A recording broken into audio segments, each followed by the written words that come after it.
Hello guys, उम्मीद करता हूँ आप सब ठीक होगे। तो ये वीडियो उन सब के लिए होने वाला है जिन्होंने नीट 2023 दिया है। मुझे पता है आप में से बहुत लोगों का जो है उन्हें 1-2 साल हुए होंगे नीट का एग्ज़ाम देते हुए, और अब जो है उनके इतने पॉइंट्स नहीं आए हैं कि वो MBBS या BDS के लिए जा सकें। तो मैं भी आप ही में से एक स्टूडेंट था जिसने ट्राई किया था। तो मेरा भी जो है MBBS और BDS में नहीं हुआ था। तो मेरे इतने पॉइंट्स नहीं थे कि मैं MBBS को जाता, और मुझे पता है तो हर कोई तो MBBS के लिए ही ट्राई करता है, लेकिन हर कोई तो जाता नहीं है, ठीक है। तो अब उसकी किस्मत में होता है, उसकी प्रिपरेशन पे होता है, तो उसमें हम नहीं जाएंगे। तो अब आप लोगों में से जो कुछ लोग ऐसे होंगे कि जो बोल रहे होंगे कि मतलब उनके घर वाले भी बोल रहे होंगे अब आप एडमिशन कर लो, ठीक है, और वो खुद भी सोच रहे होंगे कि अब मुझे एडमिशन करना है, मुझे 1 साल हो गया या मुझे 2 साल हो गए या मुझे 3 साल हो गए, अब मुझे घर वाले बोल रहे हैं कि तुम एडमिशन कर लो। और अब आप खुद भी बोल रहे हो कि मैं अब एडमिशन कर लूँ क्योंकि मैं अब और नहीं पढ़ सकता, ठीक है। तो वो उनके सामने बहुत सारे चॉइसेस हैं नीट के बाद, जैसे कि वो कुछ सोचते हैं हम BSc नर्सिंग के लिए जाएं, कुछ सोचते हैं कि यूनानी के लिए जाएं जिसे हम BUMS कहते हैं, कुछ सोचते हैं आयुर्वेदिक के लिए जाएं BAMS, ठीक है। तो ये सब जो है नीट के अंदर आते हैं, और कुछ लोग सोचते हैं कि वो फिज़ियोथेरेपी के लिए जाएं, ठीक है। तो मैं भी उनमें से एक था जिसने फ़िज़ियोथेरेपी चूज़ की, और मेरी जो है फ़िज़ियोथेरेपी कंप्लीट हो गई है। तो मैं ग्रेजुएटेड हूँ फिज़ियोथेरेपी में। तो ये मतलब कुछ लोग ऐसे होते हैं जो फिज़ियोथेरेपी के लिए जाते हैं, लेकिन वो बाय विल मतलब नहीं जाते हैं, जैसे कि उनमें से मैं भी एक था। मैं बाय विल नहीं गया था फिज़ियोथेरेपी के लिए, मैं बाय चांस गया था, ठीक है। तो मैंने सुना था, मैंने पूरा जो है इसके बारे में नहीं मतलब ये पढ़ा। हाँ, मैंने कोई मेरा एक फ्रेंड था, दूर का फ्रेंड, तो मैंने उससे पूछा ऐसा है कि, तो मुझे जो है वहीं से पता चला। तो फिर जब मैं फ़िज़ियोथेरेपी के लिए गया तो मैंने सोचा था फिर मैं 1 और साल दूँ नीट को, लेकिन कहीं पे एडमिशन करके रखूँगा, ठीक है। तो फिर वो बाद की बात है कि मैंने क्या किया, लेकिन जो है मैं फ़िज़ियोथेरेपी के लिए गया। तो वहाँ जाने के बाद जो है मुझे फिर अच्छे से पता चला कि फ़िज़ियोथेरेपी है क्या। तो बहुत सारे तो उस टाइम जब मैं फ़िज़ियोथेरेपी के लिए गया, जब मैंने वहाँ पर 1 साल जो है दिया, तो तब मुझे लगा कि नहीं, मुझे पहले ही जो है पता करना चाहिए था कि फ़िज़ियोथेरेपी है क्या। तो मेरी तरह बहुत सारे स्टूडेंट्स ऐसे होंगे जिन्हें नहीं पता होगा कि फ़िज़ियोथेरेपी असल में क्या है, और अब वो जो है चाहते होंगे कि हम एडमिशन कर लें, ठीक है, नीट के बाद। तो ये जो वीडियो है ये उन्हीं के लिए होने वाला है। मैं उन्हें पूरा जो है एक गाइडेंस देने वाला हूँ कि फ़िज़ियोथेरेपी है क्या, और वो भी पर्टिकुलर जो है कश्मीर में, क्योंकि मैंने कश्मीर से किया है, कश्मीर से नीट दिया हो, तो कश्मीर से ही मेरी जो है फ़िज़ियोथेरेपी की है हुई है, ठीक है। तो इस वीडियो में हम बात करेंगे। तो मैं पहले ही बता दूं कि जो है मैं फ़िज़ियोथेरेपी की कोई आपको आके सामने आपको कोई ये डेफिनेशन नहीं बताऊंगा कि फ़िज़ियोथेरेपी अब ये लिखा है तो यही है, नहीं। मेरा जो एक्सपीरियंस होगा, मैंने जो ये 4-5 साल दिए हैं फ़िज़ियोथेरेपी में, 6 साल जितने भी हुए हैं, तो मैं आपको एक्सपीरियंस से बताऊंगा कि फ़िज़ियोथेरेपी है क्या। बहुत सारे लोग आपने सुना होगा कि फ़िज़ियोथेरेपी मसाज वाले हैं, तो उस बारे में भी हम बात करेंगे। तो पूरा एक डिटेलर वीडियो होगा। तो अगर आप चाहते हैं कि मतलब आप फ़िज़ियोथेरेपी के लिए जाएं और आपको नहीं पता है कि आपके कितने पॉइंट्स पे फ़िज़ियोथेरेपी की होती है ये सिलेक्शन, तो मैं नीचे डिस्क्रिप्शन में आपको एक वीडियो दे दूँगा, तो वहाँ से आप जो है चेक कर सकते हैं कि आपकी फ़िज़ियोथेरेपी में सिलेक्शन हो सकती है या नहीं, ठीक है। तो वीडियो को स्टार्ट करने से पहले मैं पहले ही बता दूं, मुझे नहीं पता है कि ये वीडियो कितना लंबा होने वाला है, तो मे बी 15 मिनट चला जाए, 10 मिनट चला जाए, मुझे नहीं पता है, क्योंकि मैं आपको अच्छे से यहाँ पर समझाने वाला हूँ, ठीक है। तो इस वीडियो को जो है हम पॉइंट्स में डिस्कस करेंगे। तो सबसे पहला पॉइंट होगा कि असल में फ़िज़ियोथेरेपी है क्या। दूसरा पॉइंट होगा कि ये कितने साल का है। तीसरा होगा कि इसमें हम कौन कौन सी बुक्स पढ़ते हैं, क्योंकि आपने बहुत लोगों ने सुना होगा कि जो MBBS वाले बुक्स पढ़ते हैं वही हम भी पढ़ते हैं। क्या ये बात सच है या नहीं, ठीक है। तो और लास्ट में हम बात करेंगे कि क्या फ़िज़ियोथेरेपी वाले मसाजर्स होते हैं, ठीक है। तो इस बारे में हम बात करेंगे। तो सबसे पहले हम बात करते हैं कि फ़िज़ियोथेरेपी है क्या। देखो, मैंने पहले ही बताया कि मैं आपको कोई डेफिनेशन नहीं बताने वाला हूँ, मैं आपको समझाने वाला हूँ कि फ़िज़ियोथेरेपी असल में होती क्या है। तो इसको समझाने के लिए मैं आपको एक एग्ज़ाम्पल बताने वाला हूँ। वो ये है कि एक मतलब आप समझ लो कि एक कोई बंदा है, कोई इंसान है और वो जा रहा है, ठीक है। अब उसका एक्सीडेंट हो गया, ठीक है। तो अब एक्सीडेंट होने के बाद वो कहाँ जाएगा? ऑब्वियसली वो जाएगा हॉस्पिटल में। तो अब मान लो वो हॉस्पिटल गया, अब वहाँ पर उसका जो है ट्रीटमेंट हो गया, अच्छे से ट्रीटमेंट हो गया। अब पता चला कि उसका फ्रैक्चर है, ठीक है। फ्रैक्चर आप मान लो कि उसकी नी में है, ठीक है। उसकी टांग में जो नी है वहाँ पर उसका फ्रैक्चर है, ठीक है। तो अब डॉक्टर्स क्या करेंगे? तो अब उन्होंने देखा कि इंजरी इतनी है, ज़ख़म इतना है, फ्रैक्चर इतना हुआ है कि हमें सर्जरी के लिए जाना पड़ेगा। अब उन्होंने जो है उस पेशेंट की सर्जरी कर दी, ठीक है। सर्जरी कर दी और उसकी जो हड्डी थी वो टूटी थी। अब वो उन्होंने वापस वहाँ पर जो है फ़िक्स कर दी और ऊपर से प्लास्टर कर दिया अब टांग को, ठीक है। और उसे बोल दिया कि आप हॉस्पिटल में ही रहो, ले लो 7 दिन के लिए। अब आप हॉस्पिटल में रहो और 7 दिन के बाद जो है आप घर चले जाना, लेकिन आप जो है सोए ही रहना, आप चलना नहीं इस पे, ठीक है। तो अब फ़िज़ियोथेरेपी का काम स्टार्ट कहाँ से होता है? तो जैसे कि मैंने आपको बोला, जब उसका एक्सीडेंट हुआ और जब वो हॉस्पिटल पहुँचा, तब तक फ़िज़ियोथेरेपी का वहाँ पर ऐसा कोई काम नहीं है, ठीक है। हाँ, मे बी वो रेस्क्यू के लिए जा सकता है। अब कोई फ़िज़ियोथेरेपिस्ट चल रहा है और उसने देखा कि किसी को एक्सीडेंट हुआ है, तो सबसे पहले वो क्या देखेगा कि इसकी जान बची है या नहीं, ठीक है। फिर वो जो है वैसे ही रिएक्ट करेगा जैसे कि उसे करना चाहिए, ठीक है। अब यहाँ पर कोई मेन काम नहीं है। लेकिन जब उसकी जो है ट्रीटमेंट स्टार्ट हो गया और उसकी सर्जरी हो गई, ठीक है। सर्जरी होने के बाद जैसे ही उसकी सर्जरी ख़त्म हो गई और वो वार्ड में आ गया, फ़िज़ियोथेरेपिस्ट का काम स्टार्ट हो जाता है। जी हाँ, बिल्कुल, फ़िज़ियोथेरेपिस्ट का काम स्टार्ट हो गया है। तो आप क्या जाओगे एज ए फ़िज़ियोथेरेपिस्ट? आप क्या जाओगे? आप जाओगे उस पेशेंट के पास और आप देखोगे कि उसकी सर्जरी हुई है, उसका फ्रैक्चर क्या है, ठीक है। आप ये सब चेक करोगे, ठीक है।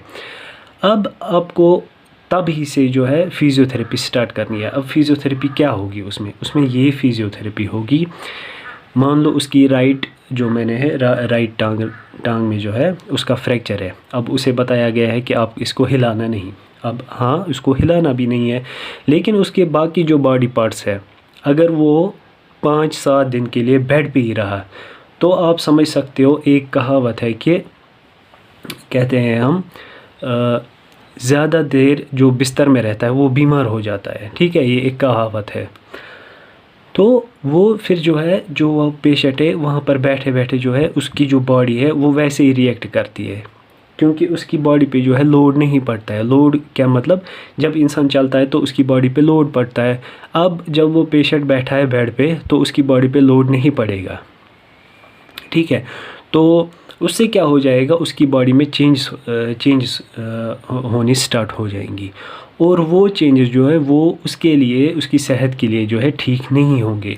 और उन चेंजेस को जो है वो रोकने के लिए और उसकी लाइफ को बेटर करने के लिए, ताकि वो और जो है 10 दिन बेड पर निकाल सके सॉरी, तो वो जो है बेड पर निकाल सके, इसके लिए उसको फ़िज़ियोथेरेपी दी है। जैसे कि मैं आपको एक एग्जांपल वहाँ पर दूंगा। मान लो वो बैठा है और जो बेड वाले पेशेंट होते हैं उनकी जो है ब्रीथिंग, जो वो सांस लेते हैं ना, उनमें उसकी जो है उनमें चेंज आती है। चेंज क्या आती है? उनका जो स्प्यूटम है, या जिसे हम कहते हैं बलगम है, वो मतलब वहाँ पर एक्यूमुलेट हो जाता है, ठीक है। एक्यूमुलेट मतलब वहाँ पर बनने लगता है, ठीक है। और उसकी वजह से जो है वो अच्छे से सांस नहीं ले पाते हैं। ये बेड रिडन पेशेंट्स में होता है, जो बेड पे बैठे होते हैं 10 दिन 15 दिन, ठीक है। और उस चीज़ को ठीक करने के लिए फ़िज़ियोथेरेपी की जाती है, ठीक है। अब उसके लिए कुछ टेक्निक्स होते हैं, मैं उनमें नहीं जाऊंगा, लेकिन यहाँ पर जो है फ़िज़ियोथेरेपिस्ट का काम होता है, ठीक है। ये तो ब्रीथिंग के लिए। और दूसरा काम जो है उसकी जो है राइट लेग में लगा है, राइट टांग में लगा है, लेकिन जो उसके जैसे हाथ है, दूसरा पैर है, ठीक है, उसकी बाकी बॉडी है, उसमें भी जो है हम फ़िज़ियोथेरेपी करवाते हैं। अब वो फ़िज़ियोथेरेपी क्या होगी, मान लो उसका जो लेफ़्ट लेग है, अब वो ज़्यादा देर उसको ऐसे ही खोल के ही नहीं रखेगा। उसको जो है हम बोलेंगे कि आप अगर पूरा दिन बेड पे बैठे हो तो दिन में 3-4 बार 5 बार जो है इस जो लेफ़्ट वाली लेग है इसको मूवमेंट करो सॉरी इसको जो है मूवमेंट करो और इसको बंद करो खोलो, बंद करो खोलो। इससे क्या हो जाएगा, इससे एक तो उसकी लेग को मतलब ये पीछे नहीं जाएगी, पीछे मतलब उसकी लेग जो है अपना काम करेगी, ठीक है। दूसरा जो है उसका जो ये है ब्लड है वो भी अच्छे से मूवमेंट करेगा, ठीक है, क्योंकि जब इंसान चलता है तो उसका ब्लड जो है मूव करता है अच्छे से। तो यहाँ पर ये मतलब ये बाकी बॉडी में उसका काम होगा। और अब जो है उसके जो हाथ है ठीक है, उसमें हम उनको एक्सरसाइज करवाएंगे, कुछ पर्टिकुलर एक्सरसाइज होती है, ठीक है, वो करवाएंगे हम। तो इससे जो है वो इंसान एक्टिव रहता है। अब ये फ़िज़ियोथेरेपी होती है। और साथ साथ में जो है उसको हम मेंटली प्रिपेयर करवाते हैं। ये भी एक फ़िज़ियोथेरेपिस्ट का काम होता है, उसको मेंटली प्रिपेयर करवाना कि आगे जो आपकी लाइफ है वो आपकी कैसे रहेगी, क्योंकि उसकी टांग में फ्रैक्चर है, ठीक है।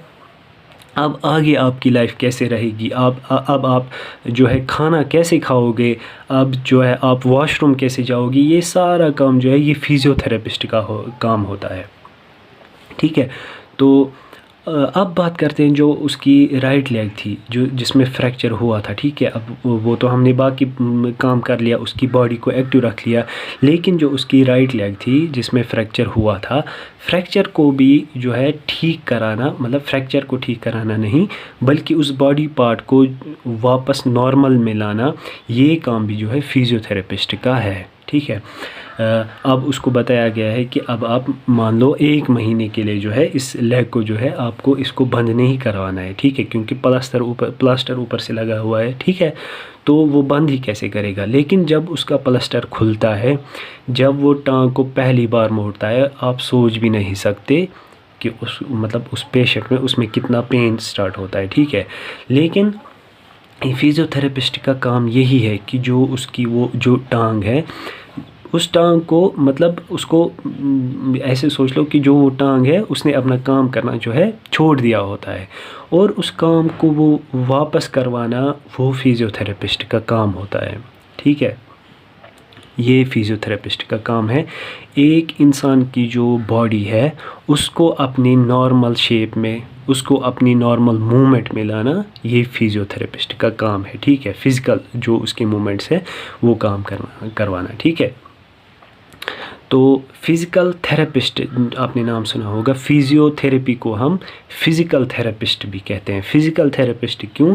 फ़िज़िकल मतलब जो आप देख रहे हो, जो ये मेरा हाथ है ना, ये आप देख रहे हो, ये फ़िज़िकल है, ठीक है। अब मान लो यहाँ पर फ्रैक्चर हो गया, अब मैं जो है इसको अब मैंने 1 महीने के लिए इसको बंद करवा दिया, ठीक है। फिर इसको अपना ये काम वापस से करवाना, ये हमारा फ़िज़ियोथेरेपिस्ट का काम है, यानी कि फ़िज़िकल थेरेपिस्ट का काम है।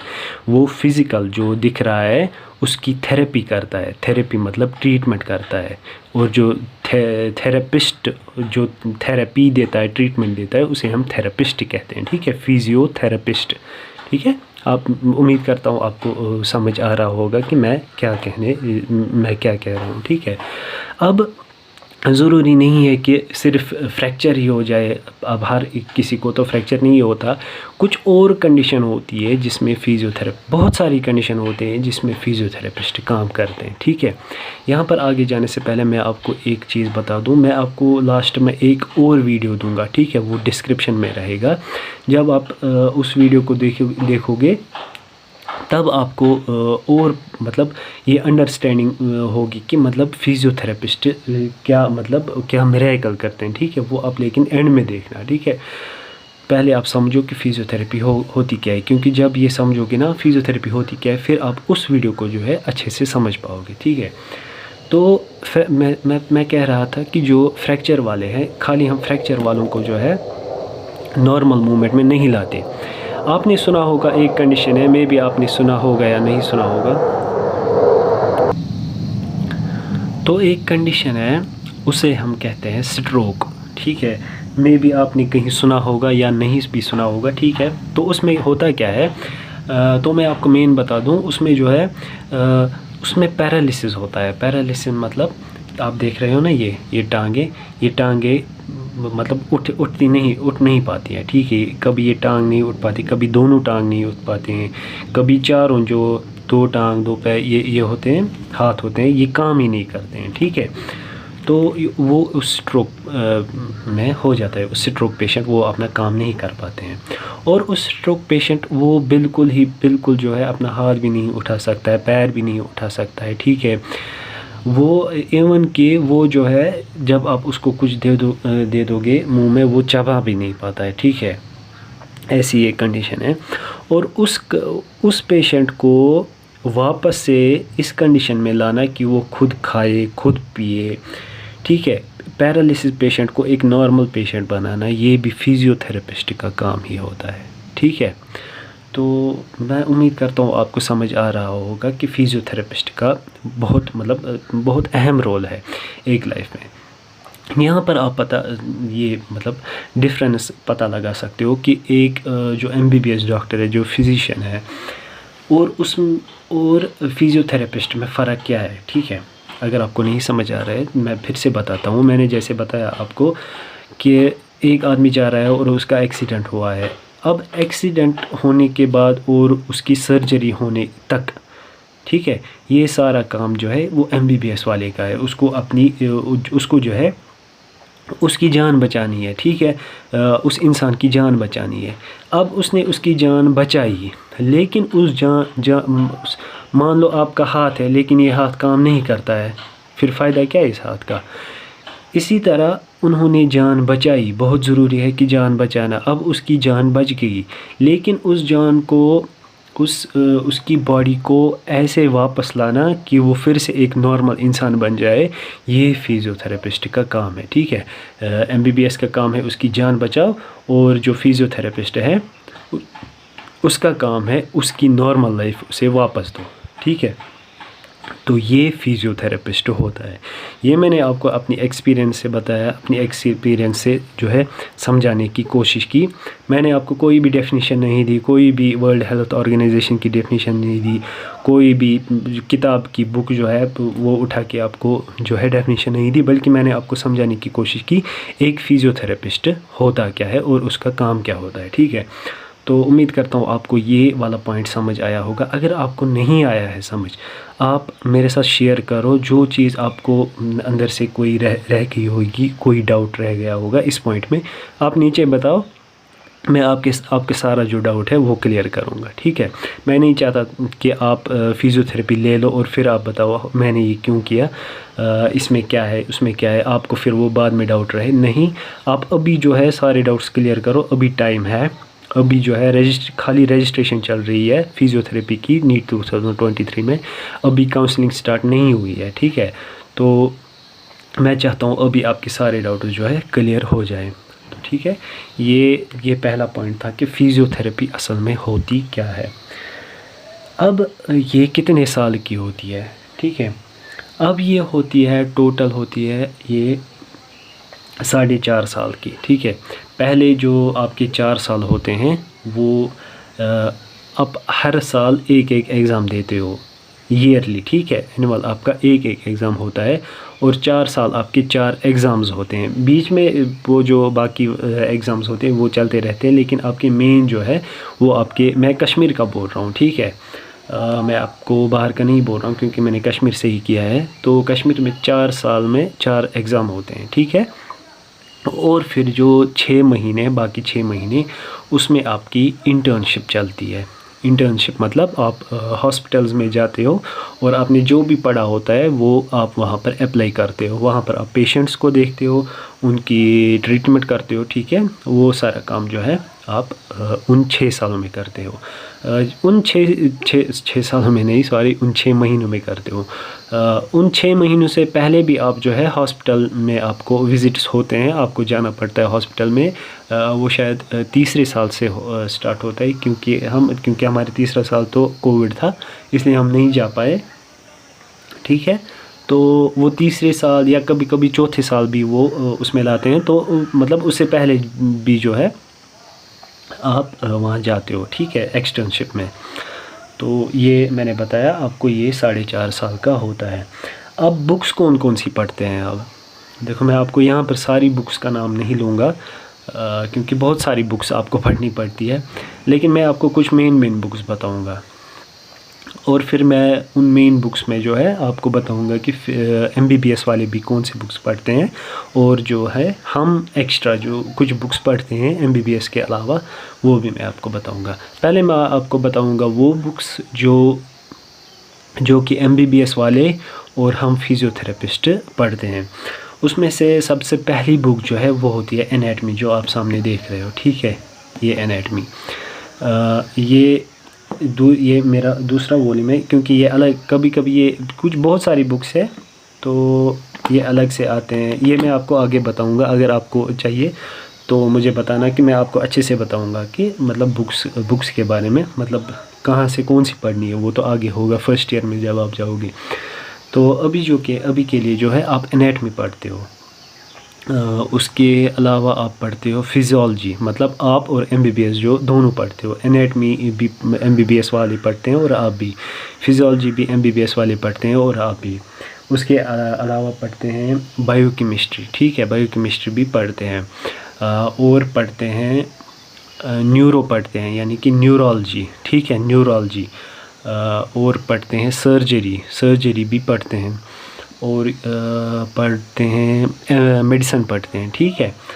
और कोई बुक है, अभी मुझे खुद भी बुक्स याद नहीं आ रही है, ठीक है। तो हाँ, ये मेन बुक्स है जो मैंने आपको बताया ना, anatomy, physiology, biochemistry, neurology, surgery, medicine, pharmacology, ठीक है। ये मेन बुक्स हैं जो आप और MBBS वाले पढ़ते हो। इसके अलावा भी बुक्स है, ठीक है, आपने ये समझना इतनी ही है। इसके अलावा जो बुक्स है जो खाली फिज़ियोथेरेपिस्ट पढ़ते हैं, MBBS वाले नहीं पढ़ते हैं, वो है, उनमें से मेन बुक जो है उसे हम कहते हैं बायोमैकेनिक्स, ठीक है, बायोमैकेनिक्स। और दूसरी है एक्सरसाइज थेरेपी, ठीक है, एक्सरसाइज थेरेपी पढ़ते हैं हम, मतलब उसमें लिखा होता है कि एक्सरसाइज कौन सी एक्सरसाइज होती है, ठीक है। उसके अलावा हम पढ़ते हैं इलेक्ट्रोथेरेपी यहाँ पर मैं आपको थोड़ा सा बता दूँ। इलेक्ट्रोथेरेपी में आप पढ़ते हो कि जो वेरियस इलेक्ट्रिकल इंस्ट्रूमेंट्स होते हैं, हमें जो फिज़ियोथेरेपिस्ट है, जैसे हमारे पास कुछ इलेक्ट्रिकल इंस्ट्रूमेंट्स होते हैं, जैसे कि टेनिस मेरा यहीं पर पड़ा है, ठीक है, एक सेकंड मैं आपको वो भी दिखा देता हूँ।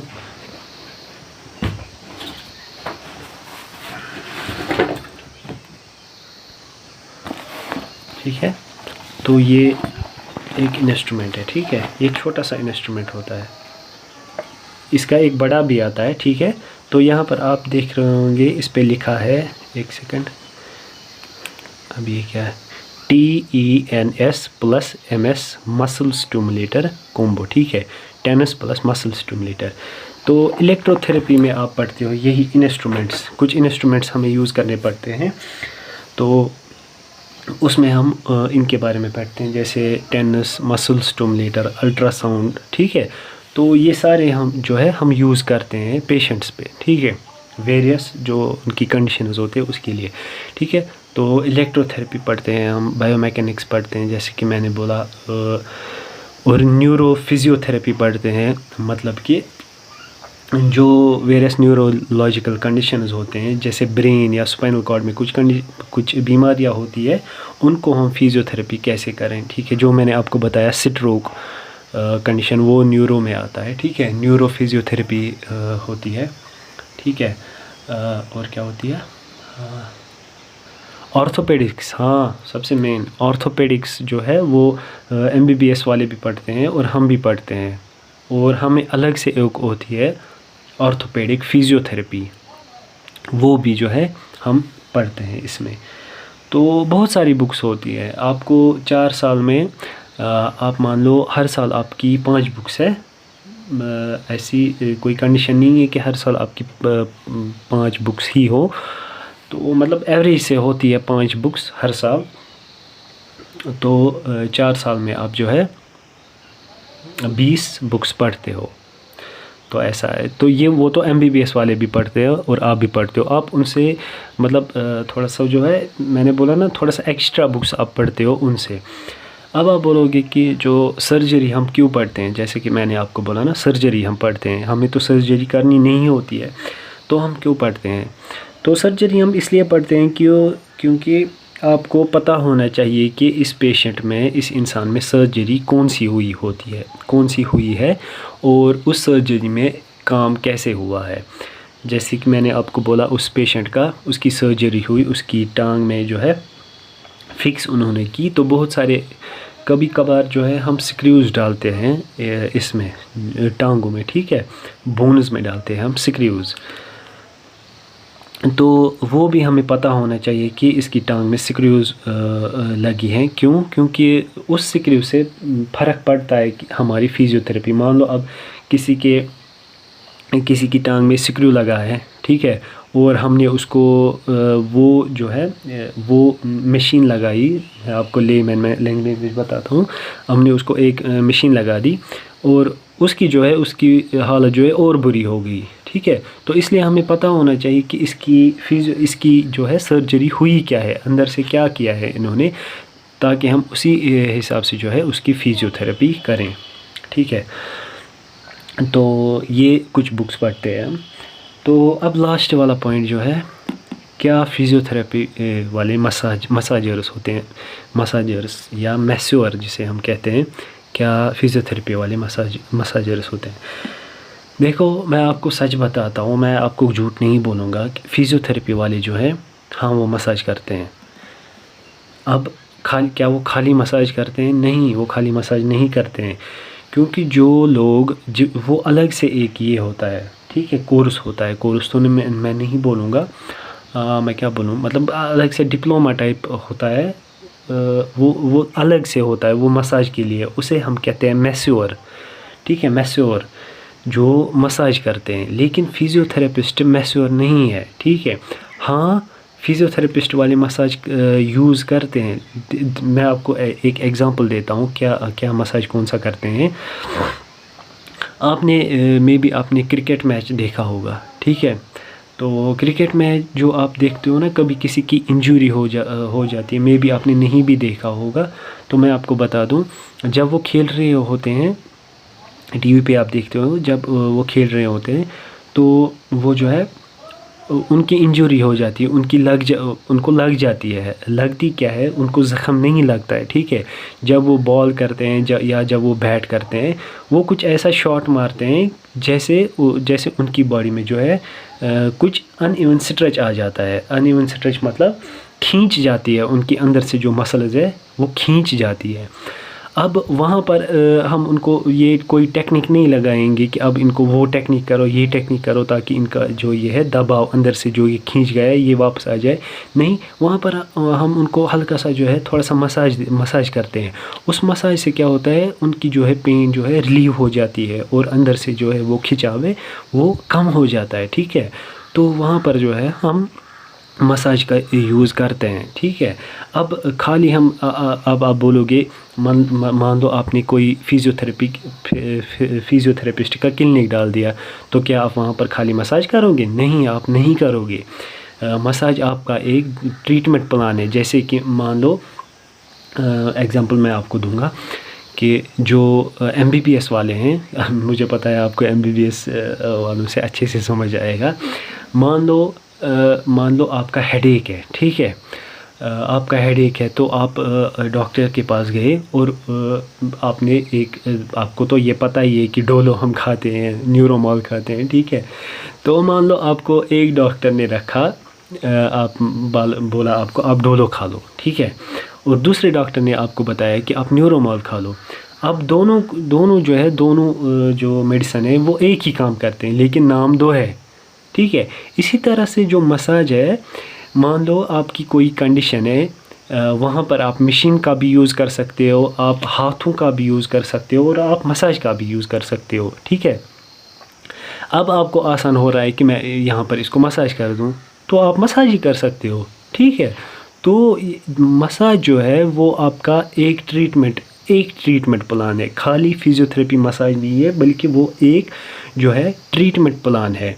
वो आप वेरियस जो है पेशेंट्स में देते हो, ठीक है, बहुत सारे पेशेंट्स में आप मसाज देते हो, लेकिन खाली मसाज करना आप इसको नहीं बोलोगे, ठीक है। ये सच है, आप बोलोगे कि ये फिजियोथेरेपिस्ट है, ये ऐसा बोल रहा है। नहीं, मैं आपको सच बोल रहा हूँ, क्योंकि मैंने खुद जो है मतलब ये फुल बॉडी मसाज नहीं किया है, मैंने मसाज किया है। कभी के एक पेशेंट आया था, अब उसको मसाज की ज़रूरत थी उस टाइम, और मैंने उसे बताया कि आपको ऐसे करना है, तो आप राज़ी हो।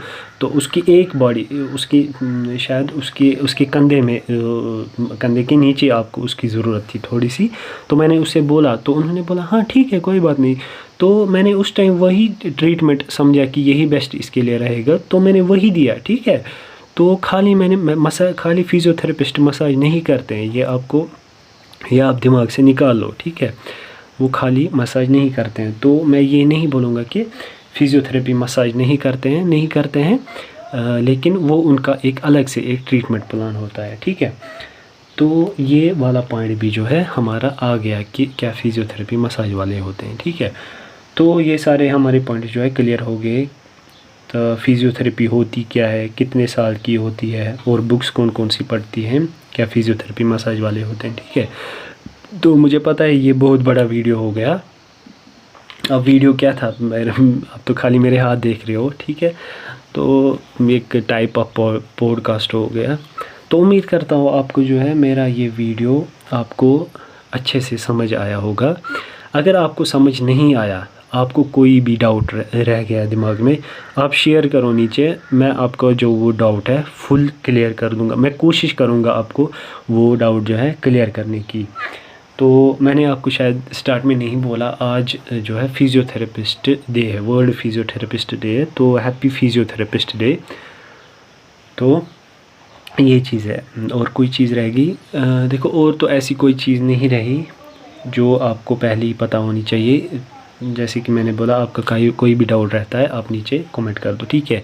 अब जो है, अब एक लास्ट बोनस पॉइंट, वो जो मैंने आपको बताया था, वीडियो दूंगा, वो नीचे डिस्क्रिप्शन में होगा, ठीक है, वो आप देख सकते हो। तो उससे भी जो है आपको पता चलेगा कि फिजियोथेरेपिस्ट जो है क्या मिरेकल करते हैं। तो आप मुझे बताओ कि मैं आगे किस पे वीडियो बनाऊं, ठीक है। अगर आपका कोई भी टॉपिक है आप मुझे बोलो, मैं उस पर जो है वीडियो बनाऊंगा और आपके साथ शेयर करूंगा। तो अगर आपको ये वीडियो पसंद आया हो तो लाइक कर दो। आगे फिजियोथेरेपिस्ट बनने वाले हो तो इस चैनल को सब्सक्राइब कर सकते हो। और आपको लगता है कि किसी फ्रेंड के साथ शेयर करना है उसे शेयर कर सकते हो, किसी के भी साथ शेयर कर सकते हो जो आपकी 12th में, 10th में, 11th में, उनको पता चलेगा कि फिजियोथेरेपिस्ट होता क्या है। मे बी वो फिजियोथेरेपिस्ट बनना चाहे होंगे, ठीक है। अब इस वीडियो में मैंने ये नहीं बोला कि फिजियोथेरेपी आपने बैचलर्स कर दी, ठीक है, उसके बाद आप क्या करोगे, वो अलग से एक टॉपिक है। तो ये पहले ही इतना बड़ा वीडियो हो गया, तो मैं नहीं चाहता और ये खींचे, ठीक है। तो मिलते हैं अगली वीडियो में, तब तक के लिए गुड बाय।